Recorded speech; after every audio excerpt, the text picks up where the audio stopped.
Okay, let's dive deep into this material. We're looking at sources covering the USSR's formative years, roughly 1917 to 45. And our mission today, really, is to unpack how that initial chaotic revolution turned into, well, an incredibly rigid totalitarian superpower. Yeah, and the core theme that jumps out from the sources is, look, it wasn't just about pure ideology like Marxism. It was far more about basic, even brutal organizational survival, practical state failure, existential threats, these dictated policy, not just theory. That makes sense. And the crisis kicked off right away, didn't it? In Right. 1917, that collapse was fundamentally the state just failing. Mm. World War I had just shattered the old Tsarist system, and people were desperate, demanding peace, bread, land basic needs. Exactly. The Bolsheviks stepped into that vacuum promising those things, but they inherited, a total mess, a starving, dysfunctional country. Which led them straight into the Russian Civil War, that first big test. hmm And the sources really agree on this. When the Reds beat the fragmented whites, it burned a lesson into their minds. Fragmentation meant death.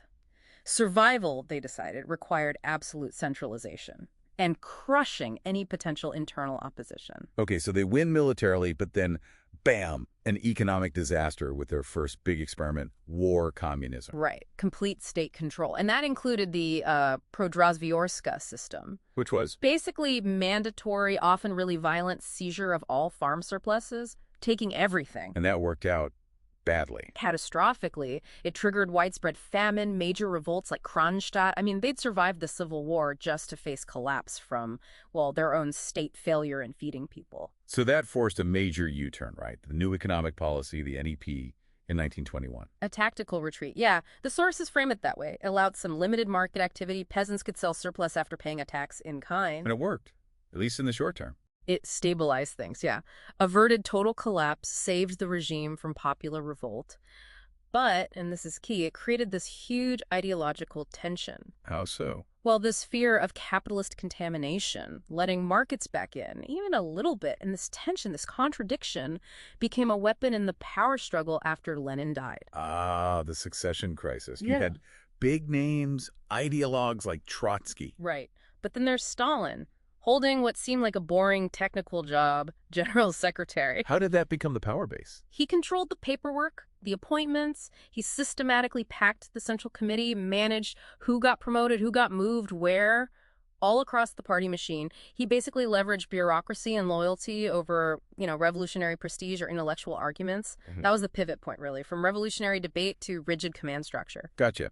And once he felt secure, he slammed the door on the NEP, forced collectivization, Yeah. risking famine all over again. Exactly. The goal was total state control over food. And part of that was crushing the kulaks, often just peasants who were slightly better off labeling them class enemies, systematically repressed. And consolidating power led. Where? To the Great Purge, roughly 36 to 38. What's just terrifying is the scope. This wasn't just about political rivals anymore. It was state terror on a massive scale, wiping out huge chunks of the Red Army's high command, intellectuals, engineers, ordinary citizens. And the numbers. Yeah. What do the sources estimate? For that main phase, scholarly estimates hover between, say, 700,000 and maybe 1.2 million killed. Just astonishing. So that system, built on total control and terror, then faces the ultimate test. World War II, the Great Patriotic War, and the human cost there is almost beyond comprehension.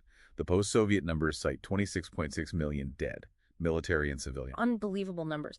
But here's the twist from the Politburo's perspective. The war validated the system. They saw how that brutal, centralized command economy could mobilize everything, ruthlessly, effectively enough to win. Think Stalingrad holding the line, denying Germany the Baku oil. Or Kursk in 43. That battle stopped the German blitzkrieg cold for the first time, really.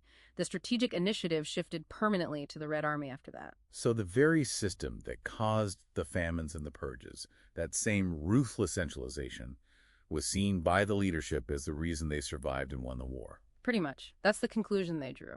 The system worked because it achieved victory, no matter the internal cost. It proved itself, in their eyes, as the superior model for survival and power. So by 1945, that's the USSR you have, defined by total centralization, that rigid command economy, and this deep culture of loyalty, all enforced by the memory and the threat of terror. The original ideological dream was, you could argue, completely swallowed by this geopolitical reality, this focus on state power and survival. It's a profound legacy. That unimaginable sacrifice, the 26.6 million dead, it paradoxically becomes the bedrock justification for the dictatorship continuing. Right.